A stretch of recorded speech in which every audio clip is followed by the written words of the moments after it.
Good morning, everybody. Today is Thursday, June 18th, 2015. And this is Before the First Cup with Jules here on UCY.TV. Happy Thursday, everybody. We're almost there. It is 73 degrees and partly cloudy here in upstate New York. A little bit muggy today, but again, I am not complaining. At least we don't have negative temperatures or torrential rains. So where do we leave off yesterday? We titled the show Cholesterol is Good, GMO Moths, and KFC Rat. If you remember the rat story with the deep fried squeaky looking rat thing in the KFC meal, it was pretty disgusting. So I'm not sure what I want to look at today. There's so much stuff going on. And every day it just gets crazier by the minute. But I think some of the things that we're going to look at are some of the freaky things that are going on in the environment right now. I don't know if you've seen anything about what's going on the West Coast. It's been endless. My Fukushima Facts website and Facebook page documents a lot of the deaths that are going on in the Pacific. But over the last couple of days, there have been some major wash-ups on the beach. One was these purple-looking creatures that I guess they're calling sea slugs. They're these huge gelatinous purple-looking things, and they were all over. I don't remember. It was in Southern Cali, but I don't remember what city it was, but they were all over the beach. And of course, people were alarmed. And then the next day or two, we had these tuna crabs. Some of the videos said thousands, but I saw an aerial shot. It looked like millions of these crabs just all over the beach. I think that was south of San Diego. And in the story that I saw yesterday about both the sea slugs and the tuna crabs yesterday on weatherchannel.com said, of course, it was global warming that was causing this. El Nino has warmed the oceans that were causing all of these deep sea creatures to come in toward the shore. And I mean, we're seeing this over and over again. We're seeing all these rare animals that are coming up close to shore because why? Oh, there are 3 blobs in the ocean that are making it way too warm all along the Pacific coast from up near Alaska, Oregon, Washington, all the way down to Baja. And hey, that's normal, right? Millions and millions and millions of dead sea creatures and melting starfish is absolutely normal. You see, too, that they're trying to now blame a lot of this because it got warm as this toxic algae bloom. And there was a story that came out about that yesterday. And what caught my attention about this was the headline, Toxic Algae Bloom in Pacific Ocean could be what? The largest ever. Yes, never before seen. Largest ever toxic algae bloom ever anywhere seen. A toxic algae bloom spreading off the Pacific coast could be the largest one scientists have ever seen. Quote, it is definitely the largest bloom of this particular algae seen on the West Coast, possibly anywhere ever. Now, ding, ding, ding, keywords, never before seen, first time ever, oh my God, anywhere in the world, said Ralph Kudela, a professor of ocean sciences at the University of California, Santa Cruz. Quote, if you think of Qingdao, China, where they had the green tide during the Olympics, that was even larger, but it wasn't producing toxins. You wouldn't know it by looking. The bloom consists of microscopic algae that give the water a vague brown-green cast, but chemical analyses and satellite images show that a large swath of ocean is being overtaken by a single-celled algae called Pseudonitzschia. That's Pseudo-Nitzschia that produces demoic acid, a powerful neurotoxin. Currently, what we are seeing is this large bloom is taking place from about Santa Barbara all the way up to Alaska. Oh, so maybe that's what they're going to blame all of these major animal deaths on now is this toxic algae bloom. said Kudela, who is leading a study on harmful algae blooms funded by the National Oceanic and Atmospheric Association. Yes, the same people who sniff your seafood out of the Gulf to tell you it's safe to eat. We've been keeping track of this since the beginning of May, he said. Like flowers, algae blooms in spring and toxic blooms are common and recurring in the Pacific starting in May, so Kudela and other marine scientists expected to see an uptick. But the size of this bloom surprised even him. Da, da, da. It's over such a large area, he said. You typically don't see algae blooms up in Alaska. You're having to deal with something that we are not used to dealing with. It is particularly bad in Monterey Bay, where last month ocean researchers from the Monterey Bay Aquarium Research Institute measured some of the highest concentrations of harmful algae and their toxin ever observed. According to, and that Monterey Bay Aquarium Research Institute, which they are calling affectionately MBARI, during normal pseudo-Nietzsche blooms, domoic acid concentrations of 1,000 nanograms per liter would be considered high. By mid-May, concentrations in the bay reached 10 to 30 times this level. Domoic, and it's DOMOIC, domoic acid accumulates in small fish and shellfish at the bottom of the food web, which are then eaten by mammals and birds and sometimes humans. And I just saw a story while I was getting ready for the show today that now they're blaming a large amount of these seal deaths. You remember back a month or so ago, there were seals laying all over the California beaches. I think Mr. Kevin Blanche was there at the time and had actually gotten some photographs of that. And they're now saying that all of the seals are dying because they've been eating these contaminated shellfish as well. Consuming too much domoic acid overstimulates the nervous system, causing animals to become lethargic or disoriented, and it can also cause seizures and deaths. Already, animal rescue centers along the West Coast are seeing an unusual increase in sea lions. Yes, it was sea lions, dolphins, and pelican deaths. Several of the animals have shown elevated domoic acid levels, and sea lions are stranding on the shores of Washington state for the first time now.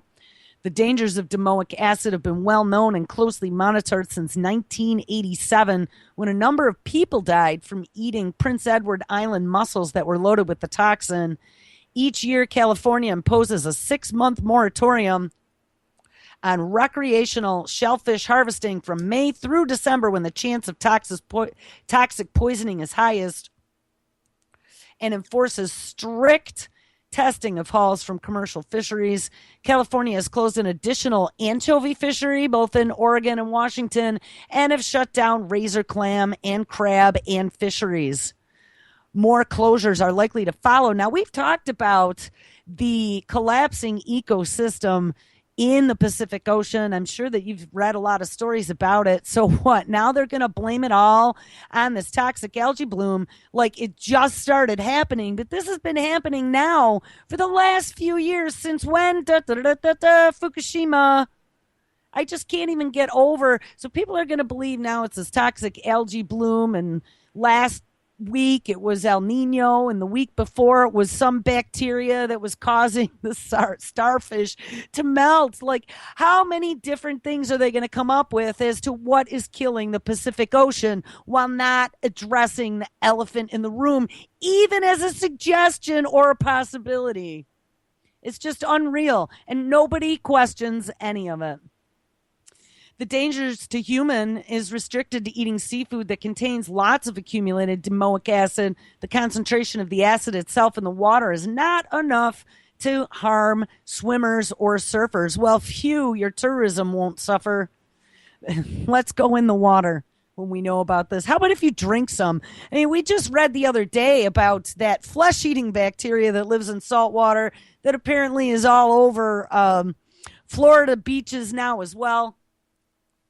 So, the water to me is seeming really safe. I'd send my kid in it. Not. Vera Trainer manager of the Marine Microbes and Toxins program at the Northwest Fisheries Science Center in Seattle, is a part of a team currently on a research cruise aboard a NOAA vessel conducting a weeks-long fish survey from Vancouver Island down to Southern California around San Diego. The timing of the trip was a, quote, happy coincidence, says Kudela, as his lab will, in short order, be able to receive water samples representing the entire coast from the ship. Now, I wonder if they're going to be testing this water for cesium-137 or anything that would give a signature of Fukushima. I'm sure that they will be, but those studies probably will not become public. Oh, yes, and look, they even mentioned the warm blobs in the ocean that they've never before seen, and they're not quite sure what they are. It says that will give them a better picture of the extent and severity of the bloom. It may also help close the question of whether it is connected to the what? Quote, warm blob, unquote, of water in the Pacific, which has been implicated in the California drought and in the record snowfall this winter in the Northeast. Oh, look at. So the warm blobs, and there's actually 3 of them if you look at the map. We looked at that once before. There's one up in the upper Pacific Northwest, one kind of in the midway down the West Coast, and then one in the southern part of the West Coast down near Baja. There's 3 areas where the water is just way warmer than it should be. Scientists have absolutely no idea what's causing it. And here's my take on it. Hey, Japan lost 3 blobs back in March 11th of 2011. So I don't know why nobody in the scientific community is making that connection. It seems like it's linked, he says, but it'll take us a while to figure it out. That's why this cruise is so important. Yes. So it's all about climate change and these mysterious warm blobs in the ocean that we are having not only a devastating effect on the wildlife living in the ocean on the Pacific coast, but also they're saying that the warm blobs could potentially be causing all the drought in California, as well as the mega 7-foot snow in one snowstorm in the Northeast. I think that was up in the Boston area, but we sure had our share. So to add insult to injury, there was a story that came out yesterday. This one was in RT, but I saw it from a couple different sources. Satellites now show that the world, not just the West Coast, not just in the deserty areas, but the world is running out of water, says new NASA study. The world is losing its underground water resources at an alarming rate as the world is quickly depleting aquifers, putting millions of people at risk due to dwindling water supplies, says new NASA research claim. A joint study conducted by scientists from NASA and the University of California has revealed that the world's water reserve levels have become dangerously low. The main reason is humanity's constantly growing demand for water. Now, here's the thing. We have all this technology now that we can create artificial life that reproduces. Yet you're going to tell me that we can't take 2 hydrogens and an oxygen atom and slam them together and make water? I find that pretty hard to believe. And then we got things like the NSA data center sitting in Utah that's sucking up bazillions of gallons of water just to cool their surveillance and storage computers. Yet we don't see a problem with that. And then on the flip side, in all these places where we have quote unquote droughts, we're now going to do toilet to tap water for the lowly humans to drink. Yet the NSA can use clean water to cool their surveillance machines. Yeah, that sounds like the deal that I want to jump onto. Researchers have concluded that, quote, significant segments of Earth's population are consuming groundwater quickly without knowing when it might run out, unquote. Doesn't that sound like they're really setting us up for being useless eaters and consumers? Because it does to me. And especially when robots start taking all the jobs and nobody's earning anything or contributing to the GDP, do you think that they're going to give two shits about you as you're consuming the quote unquote limited resources on this planet and not contributing anything? I don't think so. Back to the story. The research findings were published in the Water Resources Journal on Tuesday. The scientists used NASA's Twin Gravity Recovery and Climate Experiment satellites, affectionately known as GRACE, between 2003 and 2013 to take precise measurements of the world's groundwater reservoirs, yielding the most detailed view of the planet's underground water reserves to date. And, let's add this, not only are we potentially sucking these underground water aquifers dry, but then what? We're letting frackers frack the shit out of all these areas that are under drought restrictions and pollute the aquifers like they did in California, and I'm sure that they've done in Texas. We have companies like Nestle that are still operating out of California and sucking water and putting it into bottles and selling it commercially without any concern for drought. We have the Canadian government approving a nuclear disposal site right on the freaking Great Lakes to plant that shit that never goes away right on the last door of the biggest fresh water supply on the planet. But hey, what does that matter? It doesn't seem to matter at all, especially as we have NASA coming out claiming we're running out of water. Hey, why not just pollute the rest of it? Blue gold. Isn't that what what was his name? I had it and I just lost it. The guy out of Texas, the oil mogul, the rich dude, didn't he call it blue gold? And that's exactly where and what it's going to be. We have the Bush family buying land with aquifers down in Argentina or somewhere as well. Put on a seatbelt, people. And then with these toxic algae blooms in the ocean, California now is jumping all over desalination like that's going to fix their woes. First of all, California should have long ago looked at desalination since their entire coast is on the ocean.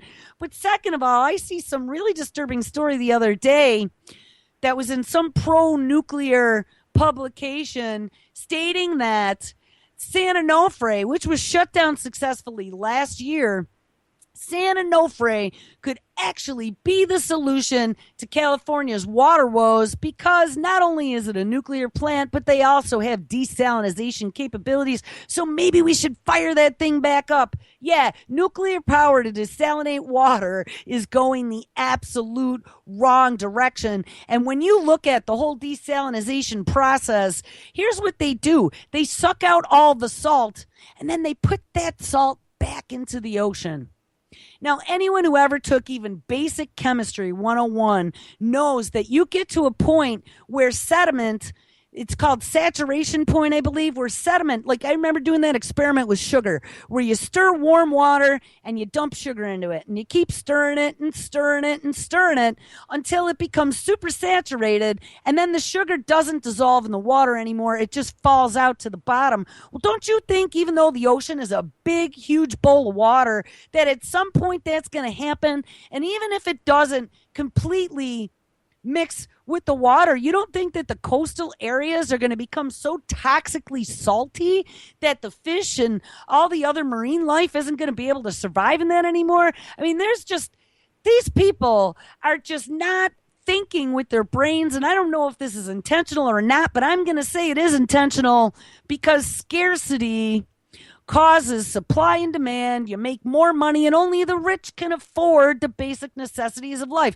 We're seeing this over and over again with food prices and now water, the environment, and everything is going to be done under the guise of climate change.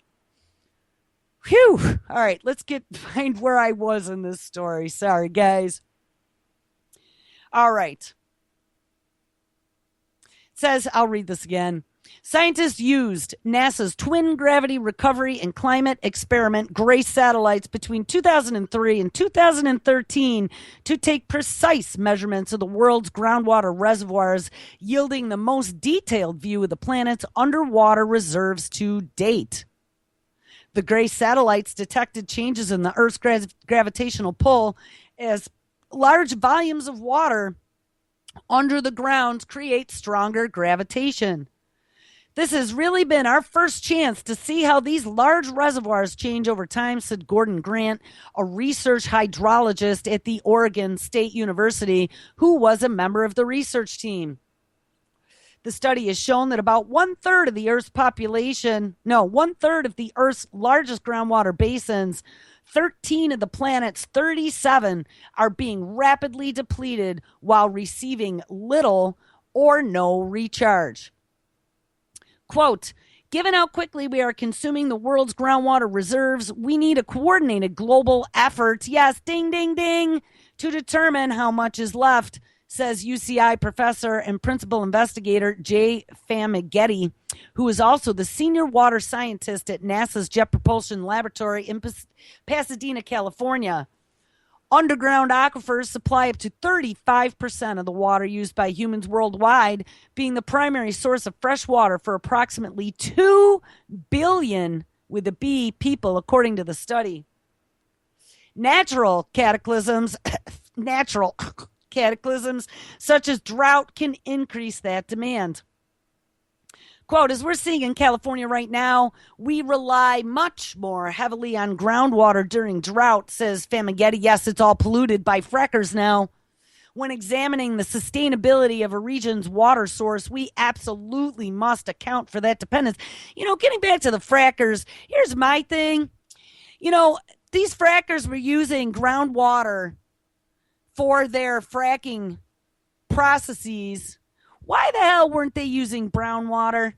Why the hell wouldn't they give the groundwater for people to drink and then brown water for the fracking operations? I just don't understand, but it's all about the money.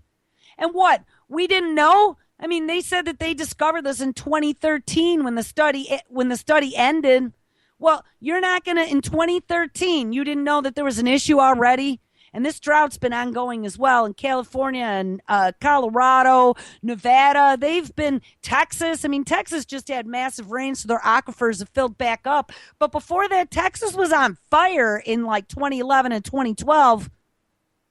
They were like one tick away from being at like red line drought down there. So nobody thought about this before now? Apparently not.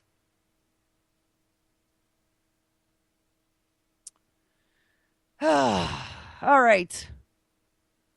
When examining the sustainability of a region's water resource, we absolutely must account for that dependence, and that dependence is on groundwater. The extremely stressed aquifers are situated in relatively poor, densely populated areas. Oh, yes, those are the people that they'd love to get rid of, such as northwestern India, Pakistan, and North Africa, where there are almost no alternatives to groundwater supplies. Now, I've seen these billboards that can actually take humidity out of the air. And I believe that they're using them over in the Middle East now. I believe it was maybe Saudi Arabia, potentially someplace like that. And it was working very well. Why the hell couldn't they do something like that in Africa? Why, there's been lots and lots and lots of publications about being able to seed clouds and make it rain. Why aren't they making it rain over these locations that have horrible droughts? It's got to make you wonder. The world's most stressed aquifers, which are being rapidly tapped with no recharge at all.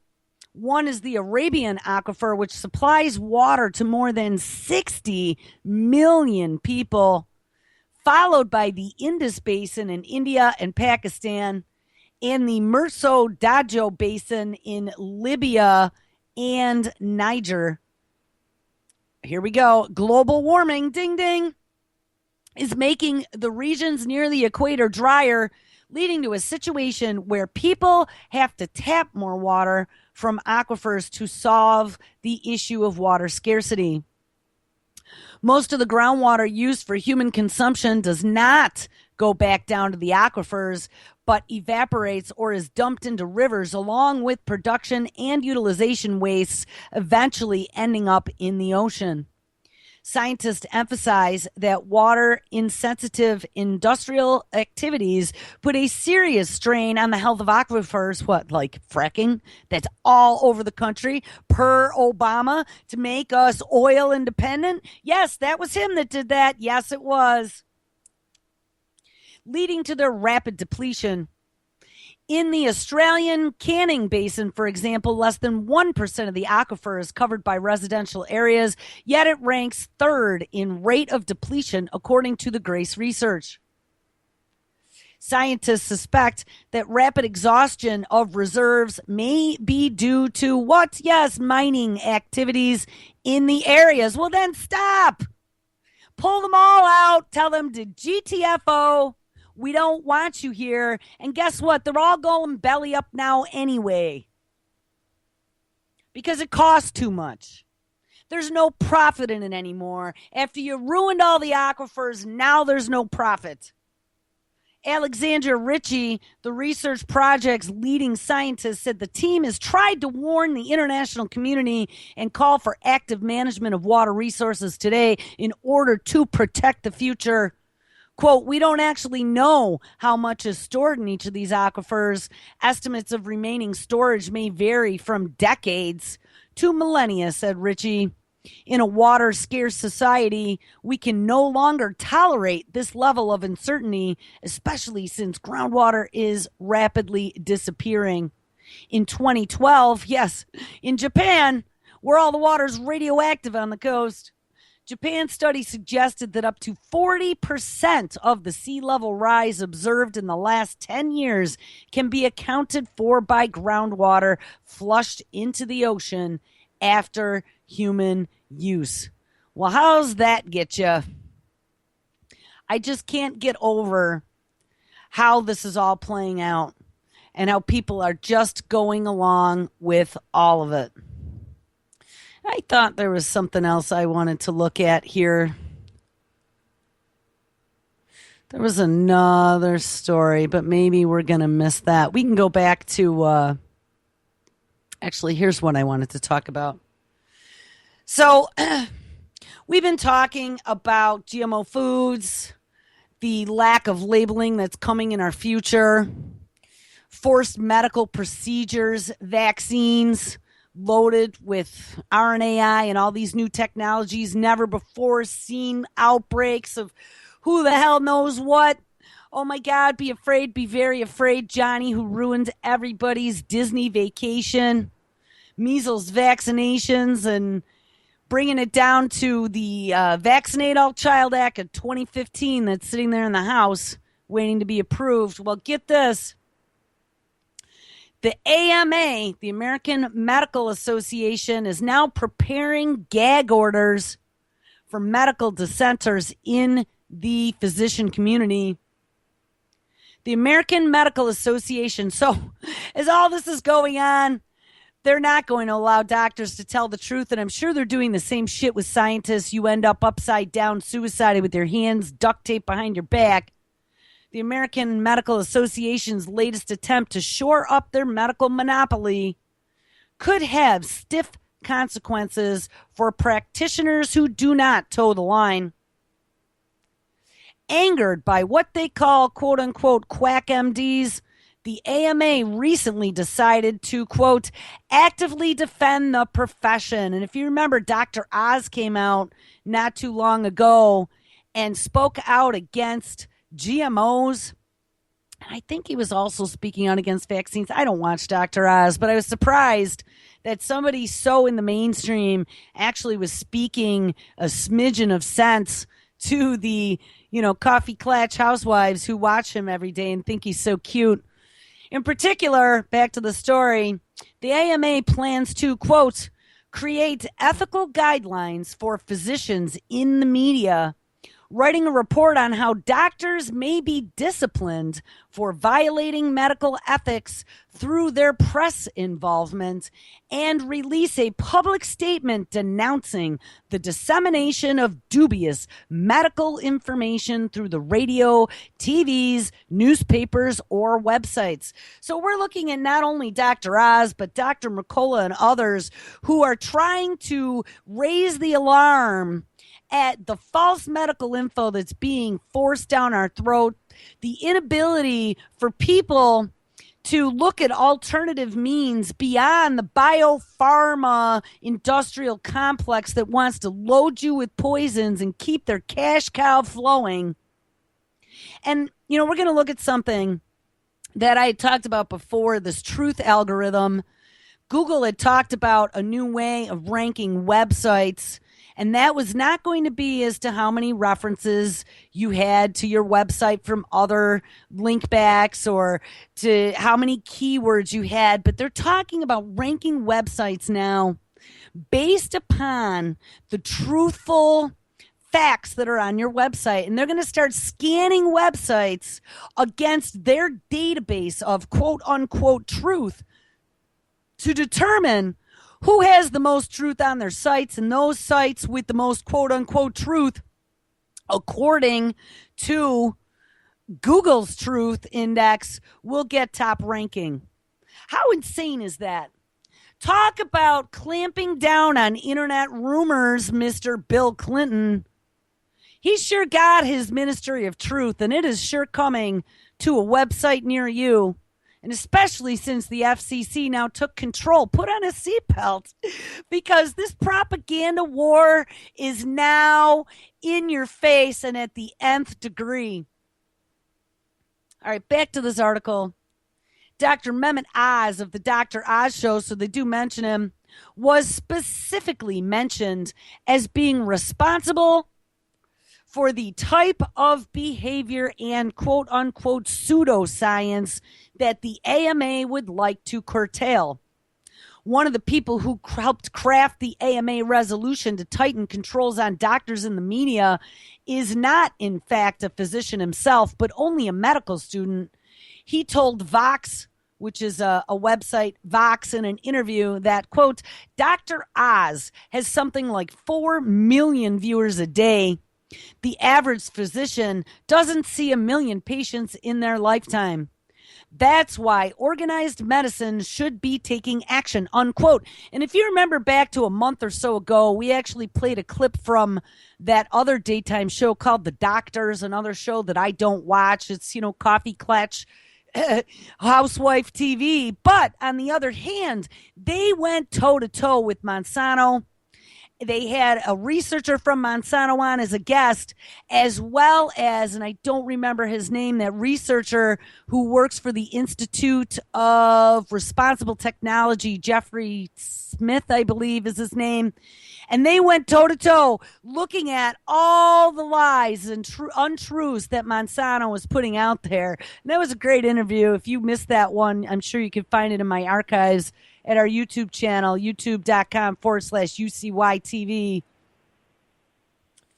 But, you know, here's the thing. There are a few shows that I've never watched, like I said, but I've been very proud of in the recent past because they've brought some real issues that we've been talking about for a long time and at least planted the seed of questioning in the blind public that just consumes everything the media tells them.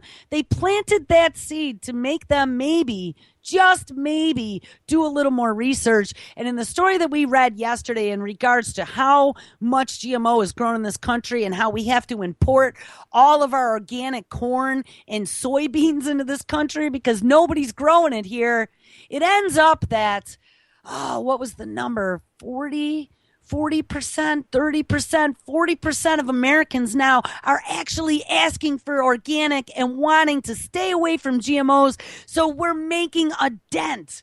And that's a wonderful thing. But here comes the Ministry of Truth, this time the American Medical Association, that wants to clamp down on anybody who's not towing the line. Anyway, back to this. So that last sentence, that's why organized medicine should be taking action, unquote. In point of fact, Dr. Oz reaches only half that number, so he has 2 million viewers a day. But let's not let a little thing like accuracy stand in the way of an agenda. Bazingo! Keep in mind that the AMA is not the voice of the medical profession. Its membership has slipped to a point where it represents only 17% of MDs, and many of those are free memberships given to medical students, yet it remains the fifth most powerful special interest on Capitol Hill, spending $19.7 million on lobbying in 2014. Ding, ding, ding, ding, ding, ding. This gives it the clout to influence Medicare prices, make recommendations that shape national policy, and rake in about $218.8 million a year from its government-granted CPT medical code monopoly. And I'm sure there are all kinds of other things with Obamacare and the biopharma industry backdoor butt slapping, since Obamacare is not considered legally a health care plan. It is not covered and under any of the anti-kickback laws that were in place for Medicare and Medicaid. If you remember that story, and nobody has jumped on that. There was one story that happened back in 2013, and it seems to have vaporized. The story's still out there, but the news is vaporized.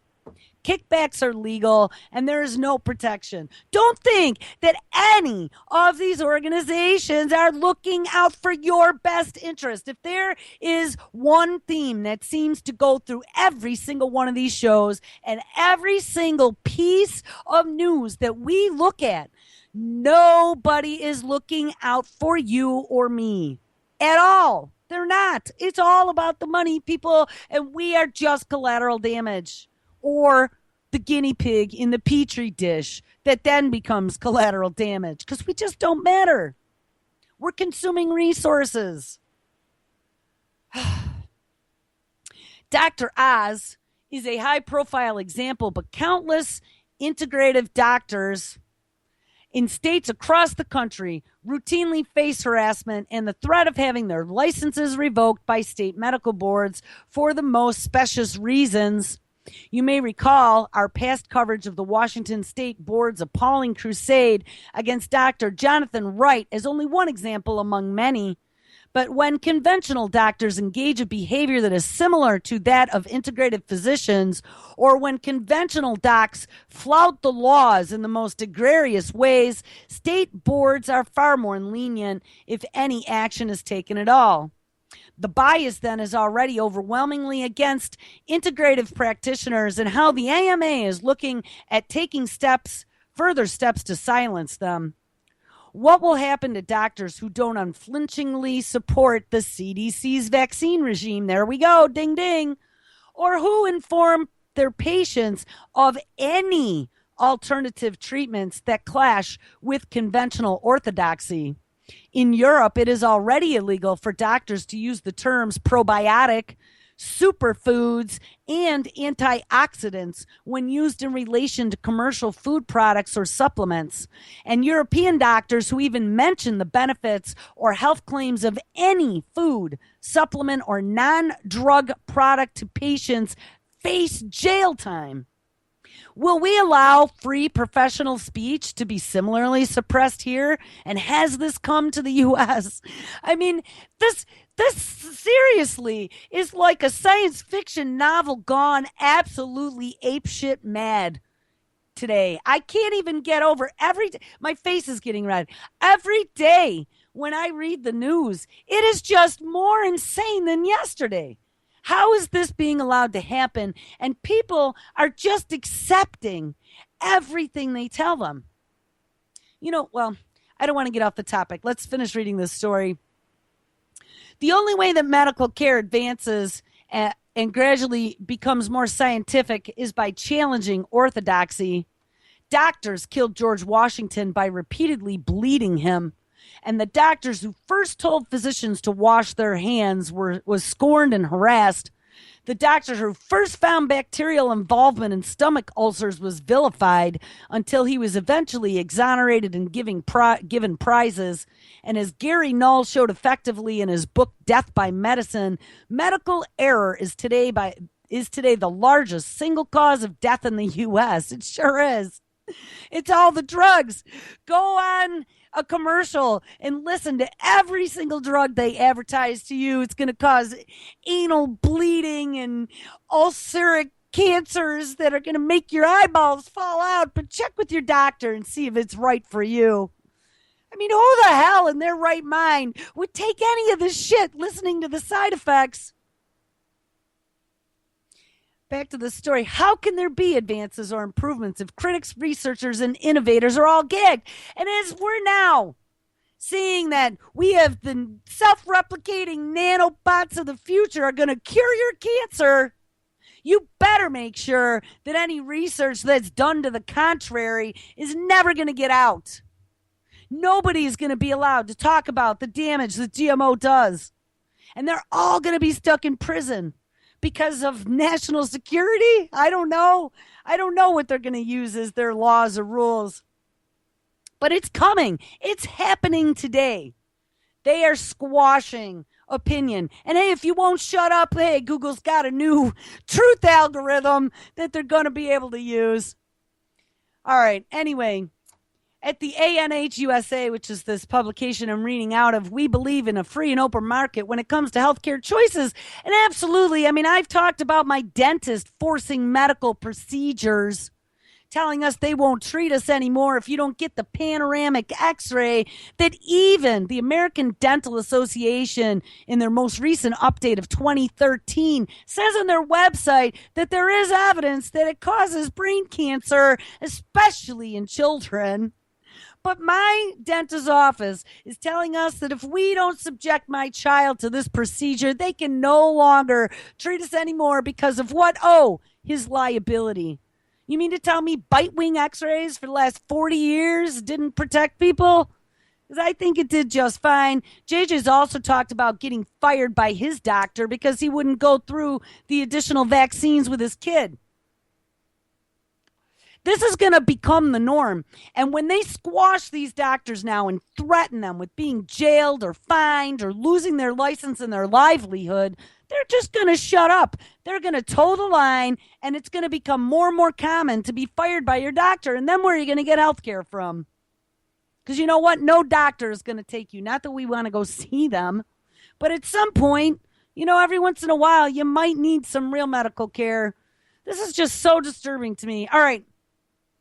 Anyway, by doing what it can to gag doctors' free speech in the media, the AMA is indeed attempting to, quote, defend the profession, unquote, albeit from competition and change, not from those dismissed as quacks.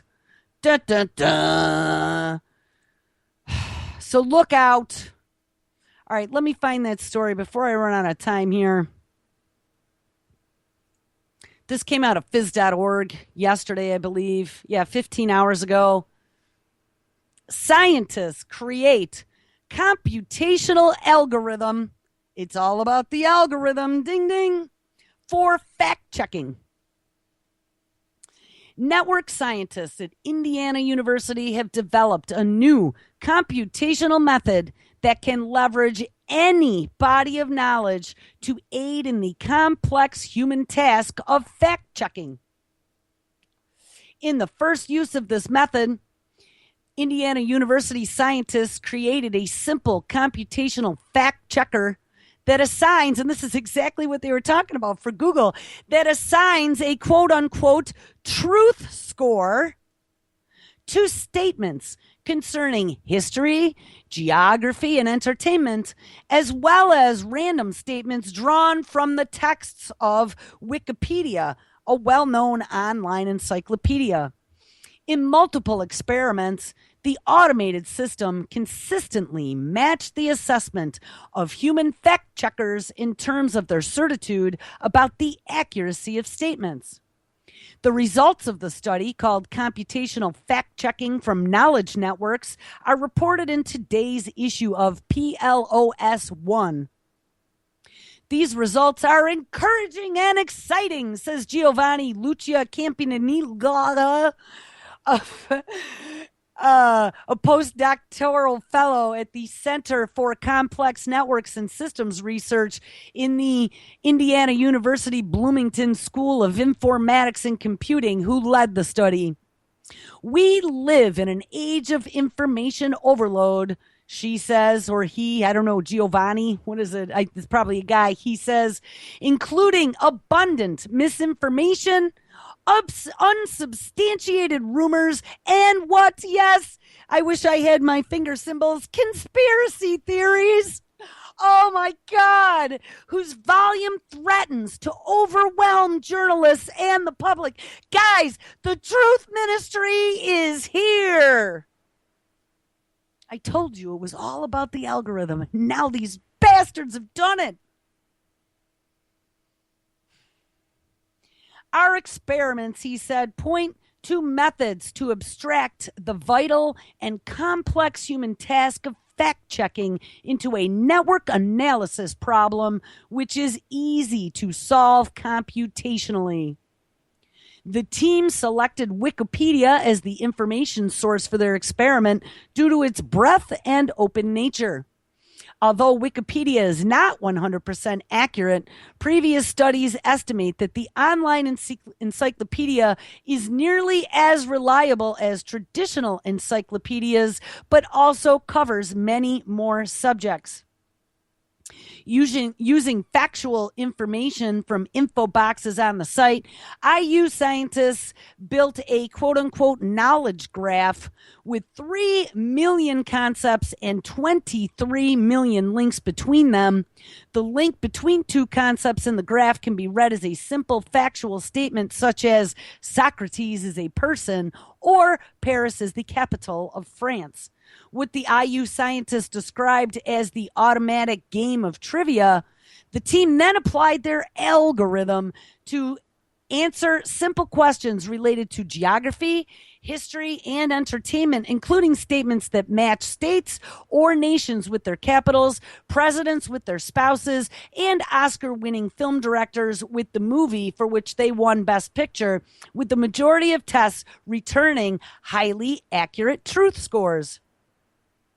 Lastly, the scientists used the algorithm to fact-check excerpts from the main text of Wikipedia, which were previously labeled by human fact-checkers as true or false, and found a positive correlation between the truth scores,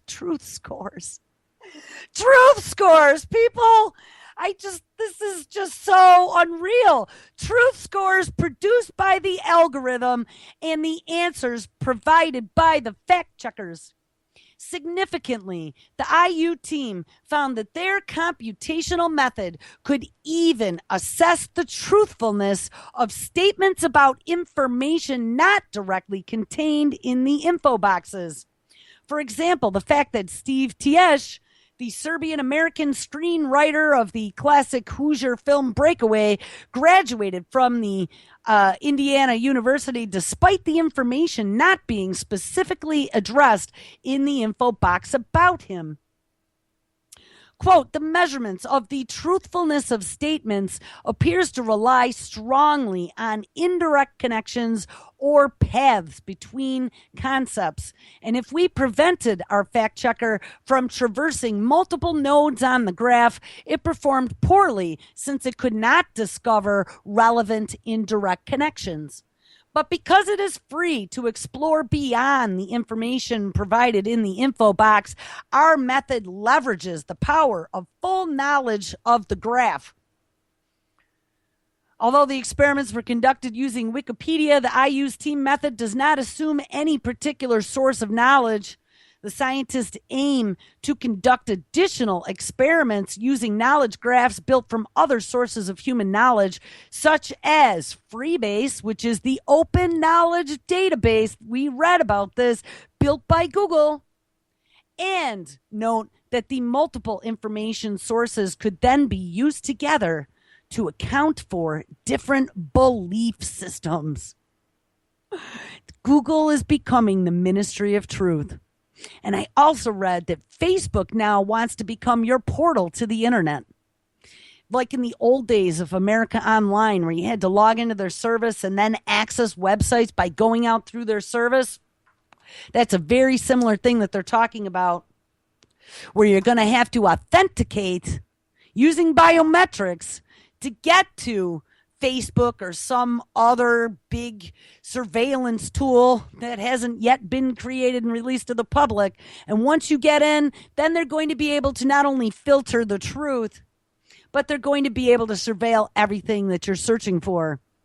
Not that they can't do that already, but it'll be much easier to have it in one data source.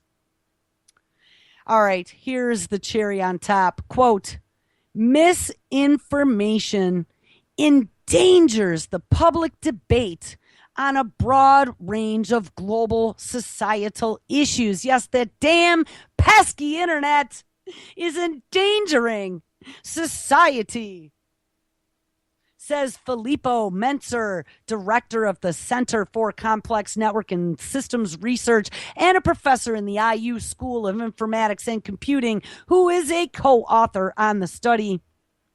With the increasing reliance on the internet as a source of information, we need tools to deal with the misinformation that reaches us every day. How about your brain, dumb, puny humans, to sort out the truths from untruths and learning to do some searches on the internet? But don't worry, you are not allowed to think for yourself. You are not allowed to have views that are different from the norm, because it's dangerous for society and it makes you a potential terrorist. Computational fact checkers could become a future solution to this problem. And yes, we already read it is going to become the future solution, the Ministry of Truth.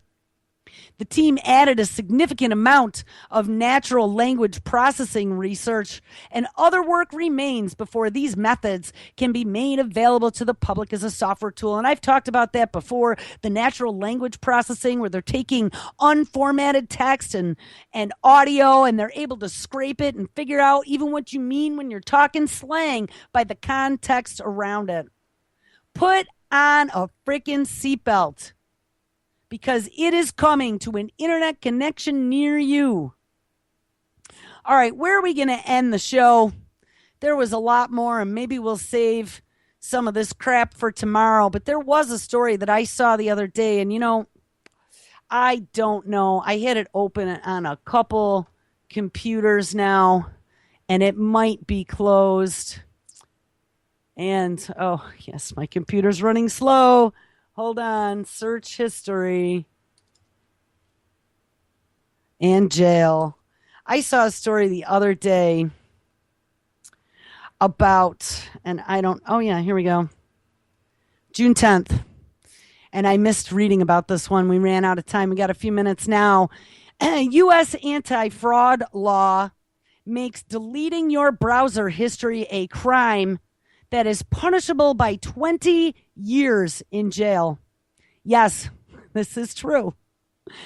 There was a law called the Sarbanes-Oxley law. And I remember, because I was still doing my web development and e-business technology stuff back in those days at a corporate level. And the Sarbanes-Oxley law came out just in time. It was a good promotion point for us to get in and upgrade banking networks. It not only required encryption for banking connections, but there also were laws in there against banking corruption. And they're now taking these laws and they're going to turn them toward the private industry and you, the American public. It says an old law has come to the forefront and is being applied in a way that could affect what you do on your PC. In a case close to the Boston Marathon bombings, a federal court will decide if the deletion of browser history was an obstruction of justice. The Sarbanes-Oxley Act was signed into law by Bush in 2002, largely in response to a 2001 Enron scandal, if you remember that one. And though it deals mostly with corporate financial reporting, it is now being used for an entirely different purpose. A former taxi driver and acquaintance of the Boston Marathon bombers is due in court next week. And this story was from the 10th, so he must be in court this week. But it is not because he knew about the bombings beforehand or because he had participated in the attacks. Instead, this crime was for deleting his browser history in the days following the bombings. And he's been charged with obstruction of justice for the deed and could spend the next 20 years in prison.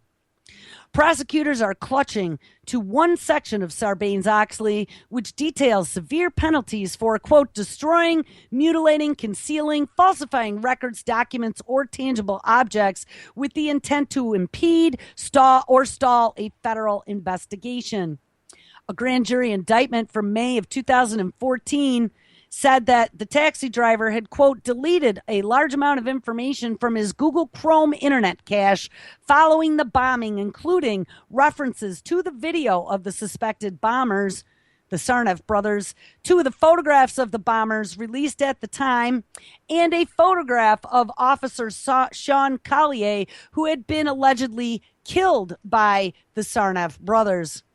The taxi driver also faces 3 other counts stemming from allegations that he lied to investigators about his activity and his relationship with the Sarnoff brothers, and those will carry a sentence of up to 8 years each. So this poor guy is looking at 36 years. Although he maintains his innocence, the taxi driver pleaded guilty to all charges this year, hoping that the district judge will accept a plea agreement for a 30-month sentence.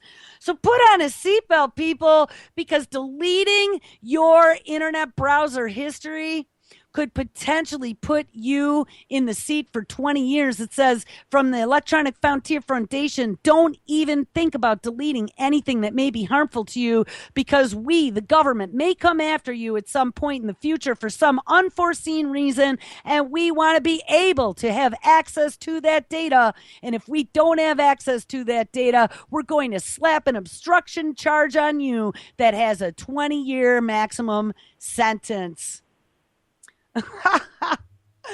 This is just absolutely beyond ludicrous. All right, well, make sure you guys stick around because we are at the end of the show. If you can believe it or not, these hours are getting shorter and shorter.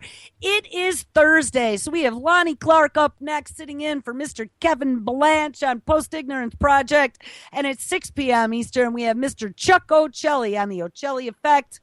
At 8 p.m., we have Behind the Woodshed, this week's show with Mr. Hal Anthony, Double Crossed with Chuck at 10 p.m. Eastern, and Anti-Media Radio with Mr. S.M. Gibson tonight at 11 p.m. All right, guys, everyone have a super awesome Thursday, and I will catch up with you tomorrow. All right, guys, everybody take care.